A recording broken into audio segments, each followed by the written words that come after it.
Ndicho bende no wuoye kata abductions. To sirikal osewacho gini te ni gin gi kianga mamako ji. To ere kaka koro gidhi duoko weche mag ndicho piny ka gi kianga mamako ji. Ing'eni weche mag meko kata ndicho miwachogo to stop e doorstep mar IG, mar jatend police. Koro nyaka oneni officers ge be ok odonjo weche mag ndicho miwacho mag mako ji. Kijende manomaki, moko manosewe, moko ti manowito ngimagi, mano nokelo. To apani weche koro osedok piny kwa chopo sani. Weche mag abductions osewinjo kodhi. An vice chair kata jalup jatelo mar committee mar security e Senate. Tang'e maber ni kuom memorandum mwayudo kata weche mwayudo, weche mag ndicho ge kodok piny miwacho.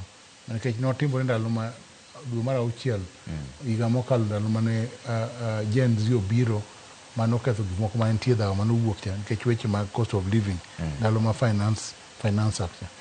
Koro mago apani sani dok piny kendo ang'eni riwruok mar ODM gi UDA no biro bedo maber nikech mage weche achiel kuom weche miloso mondo kik wabed ni sirikal mantie to bo mako joma tindo be. Mano ok en gima ber. Nyaka sirikal bed ni sirikal moriwo ji te mang'iyo joma tindo, joma dongo, ng'iyo welfare mar ji te. Wadonjo ne weche mag siasa. Raila dhi tiyo gi Ruto